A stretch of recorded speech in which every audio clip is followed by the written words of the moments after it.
All right, man, peace. So, for those of you brothers who read the scriptures, you know that it states to honor thy father and thy mother. And it also states that fathers should not provoke their children to anger. Why is that? Because with all the power that you have as a father, you also have the responsibility to rule justly. You have to make the right decisions in your own life so that your son especially can see your decision-making process and learn from it and have respect for you. And I say all that because a lot of young black men in this society do not have respect for their fathers because they see that their fathers do not make good decisions. That leads to an erosion in their relationship. That's if they even had a relationship to begin with. And that can have a trickle-down effect on their kids when they themselves decide to have kids. That's why, once again, man, it's so important to think about the things that you do. None of us are perfect. We all gonna make mistakes. But we have to have some type of a thought process where we understand the reverberations of what we do and why we do it. But, it is what it is. In this court case right here, this gentleman, Mr. Eric Manson, he had a falling out with his son. They've had a fractured relationship for a very long time. He did not even know that his son, the defendant in question, was his son because his son's mother claimed that a different man was the father of the child. So this brings together a couple of issues that I talk about on this channel. Anyway, they're going to talk about it. I'm going to chime in. Plaintiff Eric Manson says the defendant is his son, but they were estranged for years because Eric was on drugs and incarcerated. You see that, man? The son has no respect for him, or did not have the amount of respect for him that he could have had during the time period where they found out that they were father and son and could have been building, because he was too busy caught up in the streets, man. And I mentioned this in another video. All these people that love to live the fast life and talk about how they here and there and they rolling with that crew and this clique and they going to that party and this bar and all, they always end up the same way, man. They always end up strung out and locked up. Eric claims he and the defendant rebuilt their relationship, and years later, after Eric was arrested again, he asked the defendant to hold on to his property, but he never returned it, so Eric's suing. Defendant Dorsa Diamante Chipman says... Damn, that's a hell of a first name, Dorsa Diamante. says he didn't see Eric as a father figure for a long time. You see that? He did not see the plaintiff as a father figure. And this is a sentiment that I touched on in a previous video. I believe it may have been volume 1 of the You Get What You Deserve video. A lot of older cats want to be venerated as elders. There's a big difference between an elder and an OG. An OG could teach you about street life. An elder could teach you about life. There's a big difference, man. That's why I tell cats, don't be worried to be by yourself for a long time. Get your brain right. Get your thought process right. Don't be scared to be an isolationist for the time period that you need to be an isolationist, so that you can come forth and understand why you're going to make the decisions that you make, and not just do things willy-nilly or allow other people to determine where your life is going to go. But eventually they grew closer and even got an apartment together. However, Dorsa Diamante denies owing him for the property, and he's countersuing for impound fees. Start with you? Well, let me start by saying it's nice to see you again, Your Honor. I was on your show back in 2006 as a defendant. Unfortunately, today I'm here as a plaintiff. How you gonna come on his show thanking him for being a repeat cast member in a courtroom? That's not good. If you're always going back and forth to court, that means that you're fucking up somewhere in life, bro. With a lawsuit against somebody who actually... Did you win or lose? I won and lost. All right. I won half of the suit and I lost half the suit. Got it. It's like for two different reasons. Good enough. Yeah. But yeah, I'm here unfortunately with a lawsuit against my son, somebody I truly love. Throughout his childhood and throughout our lifespans, we have had somewhat of a turbulent relationship. I believe due to the fact that when he was younger, he had another man named as his father on his birth certificate. Of course that's the main reason, because the mother caused all type of confusion. All types of confusion. That's why, brothers, once again, when that woman states that she is pregnant with your child, you make sure that you stipulate to her that you want an immediate paternity test. Immediately. I don't care how much you love her. I don't care how much she loves you. I don't care how much y'all love each other. You get an immediate paternity test because you're going to make, at the very least, an 18-year financial, emotional, and spiritual commitment to that child or those children. So you have to empower yourself through knowledge. The only way that we can empower ourselves is through knowledge. They allowed the mother to be an agent of chaos, and it cost them 10 years. Also, due to the plaintiff, the quote-unquote father's tomfoolery dealing in the street game, cost him even more years because of his bad decision making. So, once again, understand that the child is the one who gets affected. You know, so-called black people always talking about pro-black this and black power that. The only way that you can empower so-called black people is through information and knowledge and structure. If you're running around fucking your own life up, acting willy-nilly, you're not helping nobody. Saying hotep and running around with a red, green, and black flag, that's not helping anybody. And I had some issues with incarceration and substance abuse. He was about 10. The guy questioned paternity. We took DNA tests. It was proven that I was his father. I tried to improve my relationship with him. As I say, due to some of my problems and some other issues as far as his mom moving around and stuff like that, it was kind of turbulent. Yeah, she's moving around because she's an agent of chaos. Sitting there with a big-ass, fake-ass mop wig on her head. And I know certain people are not going to like, I don't care. I said it. She got a big-ass mop wig on her head. Take that damn thing off, she probably look like Lou Gossett Jr. Around, I guess, when he was about 18, me and his mother reconciled our relationship. We got involved again. I tried to become another part of his life, a fixture in his life. At one point, we had an incident where it was the 4th of July. He needed some money. I offered him some money. It wasn't enough money, so he was going to strong-arm me. He actually proceeded to come to where I was with 3 of his friends. Look at, he's snickering. He's like, yeah, I remember that. I was about to steal on that old nigga. About to knock his ass out for all them years he went around. His friends. I went out to talk to him. He stole on me. I went in the house and got 3 of my friends just to make sure nobody else would get involved.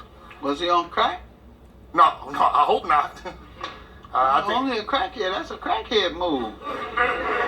Come and rob your own father. That's exactly what daddy on. People I know to do that are drug addicts. Sir, did you do this? Let's start there. Did you go and rob your father? No, Your Honor, that's not true at all. Does this scenario bring to mind anything even like that? Yeah. Tell me. Something like that happened. Give me your version of what happened in that instance. Basically, he owed me some money for some business we was doing, and I went to get it from him, and he told me to take it from him. I didn't see him as a father figure at that point in time in my life, so. Okay. And he told you to take it from him because he thought he was going to punk you because he's still living his life according to that street mentality.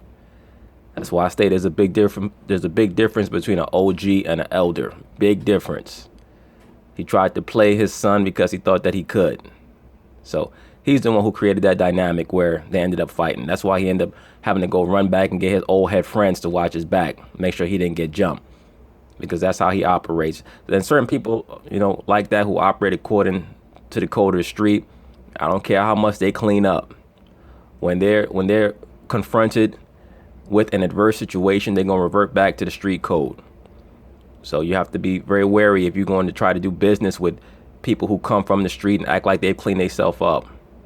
Remember, you can bring a wolf puppy into your house and raise that wolf puppy, but they still have those same genes. They're going to turn on you eventually. People who have grown up just totally surrounded by and embracing the street life. You have people who come from certain environments and they're able to, compartmentalize things. And you have people who fully embrace the street life. You have to be wary of them. I'm not saying that they can never, ever, ever controvert their mentality, but you always have to understand that it is a potential. That's why I use the analogy of the wolf. You try to bring a wolf into your house, a tiger cub into your house, and stick a milk bottle in its mouth. Yeah, that will suffice for a while. But when it comes of age, it's going to want meat. It's going to want raw meat. So just keep that in mind. But anyway, point being is this. The father, I believe, he tried to punk the son, and the son wasn't having it. So he owed you. Yeah. And he told you to take it from him. Yeah. So. All right, that's his story. You say he came and was going to take it. That's because you didn't give him enough as a gift. That's your story, right? Absolutely. All right, so you all stick with those stories and we're going to move on. Anything else regarding background? After that, our relationship actually began to improve. Oh, That's how you know, in my view, that the son is telling the truth. Because the father was trying to pull his card, and once the son showed that he wasn't going to get punked, then the father started to respect him. And unfortunately, that is an aspect of life that certain people, how they understand how to deal with others is to see if they can play them. And if you want to allow yourself to get played, then they respect you. Other people operate according to general principles and saying to themselves, I'm going to respect this person as a human being outright until they show me that they don't deserve that respect. So that's why you have to be able to evaluate who you're dealing with. That's how I know the plaintiff here, he was operating according to the street code on his son. His son wasn't having it. okay. We actually started finding newfound respect for each other. We started to associate a lot better. We became really close, actually. Yeah, because you tried to utilize those penitentiary tactics on him. You said, okay, nigga, you want this money? Come take this money. And he snuffed you. Actually, All right. And you was like, my boy. to the degree that he had moved away, me and his mother relationship had deteriorated. He had moved away. I had moved away. I received a phone call from him. I'm a journeyman diesel technician by trade. I'm certified through the Department of Labor in diesel That's a technology. lot of money you make. Yeah, that's great money. When I'm out the ability to practice my trade, yes. It's Yes. been good. You mean when you don't fuck up your own life by still trying to dabble in the street life? Yeah, that's a good trade. It's been good money. Well, he proceeded to Good call thing me. now you don't smoke it up. That's the good thing. Yeah, Allegedly. no, we don't do any of that anymore. Good. All right, so you all reconnected with that. Well, yeah, he called me. He said he needed some help. He had purchased a vehicle. It wasn't running correctly. He needed me to come to Las Vegas where he lived and help him to get his car going. Where did you live? I lived at the time in Minnesota, Your Honor. Stay tuned. The case continues after this.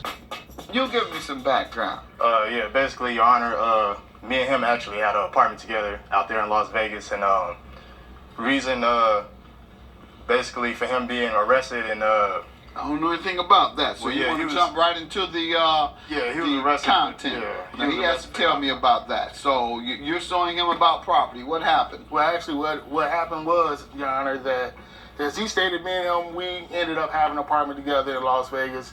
He allowed me to borrow his vehicle so I could take a young lady home. She lived in a drug-infested, bad area. I was racially profiled. Now listen to what he just said. He said that he went to borrow his son's car so that he could take a young lady home. She lived in a very bad, drug-infested neighborhood, and he was racially profiled. There's a lot going on there. First off, you have to borrow your son's vehicle. So therefore, your son is not going to look at you as an authority figure when you have to borrow his vehicle, and supposedly you have a great job as a diesel technician. Then you're driving a young lady home to a drug-infested neighborhood where you got racially profiled. So that tells me that you're driving her back to a low-level Caucasian neighborhood, a white trash neighborhood. You're dating most likely a low-level Caucasian female who's herself addicted to drugs. So what exactly are you getting yourself involved in? So I was stopped by the officer. During his investigation, I had a warrant out of another state. So he detained me in Clark County Correctional Facility. I was going to be expedited back to the other state to answer the warrant. I had a warrant for possession of precursors, which means that I had purchased some pseudoephedrine for some people who was using it to make methamphetamine. When Now you see that? That's really what the issue is about. He was driving a strung out white chick back to her neighborhood that he probably was smutting out. She might have looked like a little something. So he said, you know, I'm gonna use her. And he was being involved as a middleman in the methamphetamine trade, in the crystal meth trade, you know, which is ravaging most of these low-level Caucasian communities all across America. So that's the reason why he got caught up in being quote-unquote racially profiled. The cops was probably familiar with him. He probably was going out there to certain white trash neighborhoods and dealing crystal meth to a lot of those bugged out zombies out there. when did that occur? Allegedly. That had occurred maybe a year or two before. When had you gotten off drugs? I'd been off drugs. Were you convicted of what they alleged? Yeah, he wasn't the one using drugs, Your Honor. He was being used as a middleman. He needed to get the core drugs that they need to make the crystal meth so that they could sell them to them Caucasian zombies out there. He just happened to pick up, a little Caucasian chick who looked like some, and he could string her out even more on the drug and probably have her doing all type of freaky shit to him. Yes, I was. Ultimately, yes, I was. Why were you doing that? Well, at the time, the guy came and offered me money to buy these pills for him. I didn't really see where it was a big issue. All right. I bought the pills, over-counter prescription pills. So. All right. How could you see that it wasn't a big issue when you're already a convicted felon, dude? What you thought was that it would never be traced back to you. That's what I mean when I say, brothers, I don't care how much somebody cleans themselves up. When at one time they were steeped knee-deep in the street game, you always have to be wary of that. Because that's just a mentality that will never really leave them. I don't care how much they find God and all this other stuff. That element is still there within them. Because it's like you read those stories about the little kids who get raised out in the woods by monkeys or something like that. That's always going to stay within them. That's how it is when cats are knee deep in that street game, man. I know that for a fact because I grew up around a lot of cats like that. And after a certain age, starts off as a teenager, goes into the 20s, they're not going to really change like that. Some of them are fortunate enough to be saved out of it, but mentally, that person is still there. And he can be activated at any moment. Point being is this guy had a great job, but he still wants to be a street dude. All right. So, they came and they took you away, and so why are you suing him? So during my time in incarceration, I spoke with my son. I asked him, if he could hold on to my property, my shoes, my clothes, my tools, and my jewelry. In a matter of weeks, I was going to contact him to have my family send for my stuff so I could secure my stuff. He was your family. He was your roommate and your son. Why wasn't it secure there? Well, I wanted it to be sent back to where my mother lived, back where I was going to be incarcerated. No, Illinois. Okay, wherever it was. Why weren't you going to go back there? Well, when I got out, I was going to be on parole. So I wasn't going to be allowed to leave the state. All right, go ahead. So I wanted my property to be in Illinois. So once I was released, I would have my property and be able to return to work. Well, my property was never returned. When you tried to contact him, he never responded? He responded at one point. Okay, so what did he say? He's saying that he didn't have that property. Okay. And did he tell you what he thought happened to it? Once I was released in 17, he told me that some of the property had got thrown away and that he actually admitted to selling my tools. How long had you been gone? 2.5 years. And in 2.5 years, no one could contact him to get your property? And several attempts was made, Your Honor. Okay. Sir? Yeah, I sold his tools, but he gave me permission to sell his tools. He released him from his job for my car being impounded, which wasn't even enough money. It was only $250. It was $1,000 to get my car to impound. I'm sure it wasn't enough money. And as the defendant in the state, I'm sure that his father, quote unquote, did get released from his job.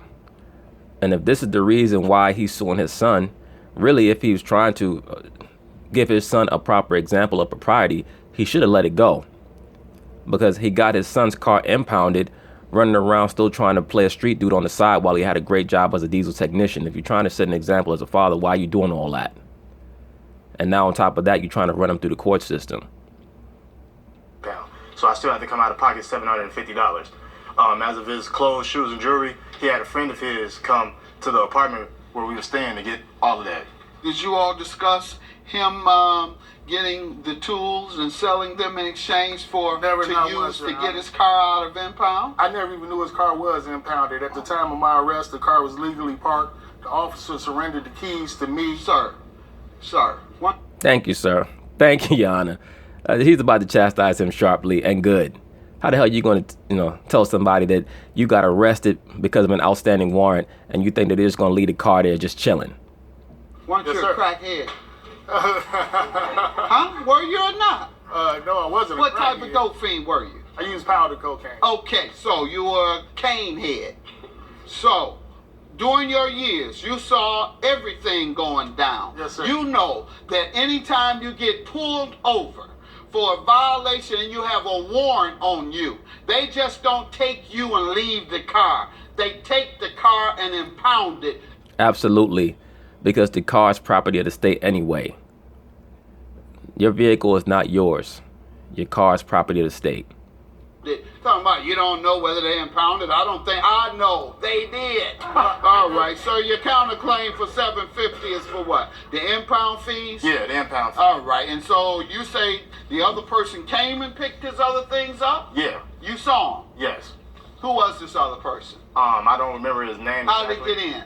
Oh, I let him in. What relation was he? He was his friend. Who close called friend. you and told you that was his friend?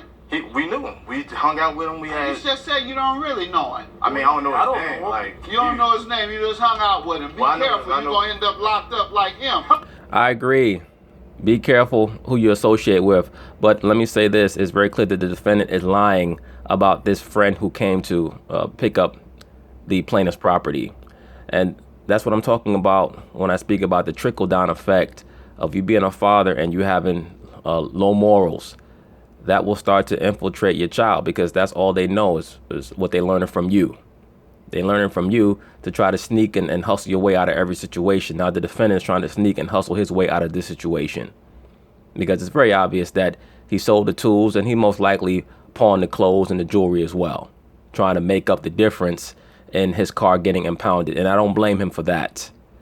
But now he's in a bad stead because now he has to explain why he did not retain the plaintiff's property. If you hanging out with people you don't know their name. Sir, you have any other evidence? I got plenty of evidence, Your Don't Honor. give me plenty. Yeah, Tell me okay. what you think is going to convince me the most. Absolutely. Here's statements From whom? from my sister and my mom who said they tried to contact me. Even in one of them, he admits right here in 2015 that he had a few of my things, and he talks about how my mom sent money. There you go. Let's see that. Stay tuned. The verdict next. Sir, he says he's going to give me something where you admit to having a few of his things. What do you say to that? The only things I had in possession of was his tools, which I sold to get my car in impound. Okay, he hands me something where you said, what's going on? I only had his clothes and shoes put up. She was supposed to send everything else. That was before he actually sent his friend to come and get it. When did he send his friend? Do you know the month and year? Or the season? Well, it was winter. Oh, stop lying, bro. Stop lying. You're trying to hustle your way out of the fact that you most likely pawned all his personal possessions because you were frustrated and upset that he put you in a predicament where you had to get your car out of the impound because he wanted to run around with a little skinny Caucasian meth head because he wanted to, be Nino Brown on the side when he already had a great job as a diesel technician. And there's a lot of cats like that. Let me say this. There's a lot of cats out there who came out the street game and they have a good job, whether it's a government job or whatever. And, they still living like they living in the projects or something. Cats making 85, 90K, 100K, 110K a year. And their house look like shit. And they still borrowing from Peter to pay Paul. And they still trying to get over on people, man. That's why I say it's very important that, you try to establish some type of standard for your son, man. Because you see the son now starting to embrace the ways of the father. He's trying to hustle his way out of this situation. And he's lying about it because he don't want to be found guilty. Winter. It was about winter. Who is she again? My mother. All right. You want to say anything, ma'am? About sending everything? Yes, Your Honor. You want to say anything about lying about who the daddy is on the birth certificate? Lou Gossett?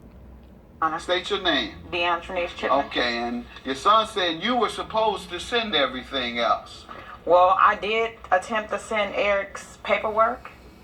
I No, don't. we're talking about his clothes and shoes. Oh, I had no possession of his clothes and shoes. Oh, you only had it. All right. I only had. You referred to this as had. Yeah.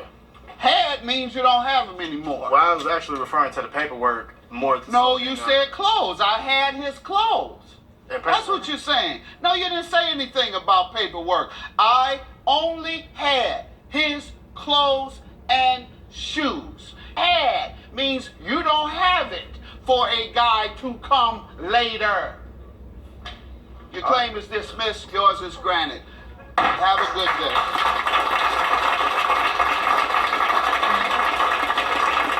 It's my son. I'm gonna love him for life. Yeah, that's my son. My father, you know, we Now, did you hear that? The father said, "This is my son. I'm gonna love him for life." And then the son said, "Yeah, this is my son." He had a Freudian slip. "This is my son. I mean my father," because that's how he looks at him. He doesn't look at him as a fatherly figure. He looked at him almost like a son. He had to lend his dad his car, and got him caught up in a lot of silly shit. Now, the only redeeming value for this case that I could see for the father is that hopefully he tries to instill in his son to not go the same path that he went, trying to hustle his way out of every situation. And after the case, he should tell his son, "You know what? You don't got to pay me back. Don't worry about it. I just wanted to show you that you can't try to lie your way out of shit like I've been doing my whole life." All right. And I understand that I put you in a very precarious situation with your vehicle. But, hopefully we can start fresh and move forward and try to build on our relationship. Hopefully he going to do that. But anyway, peace.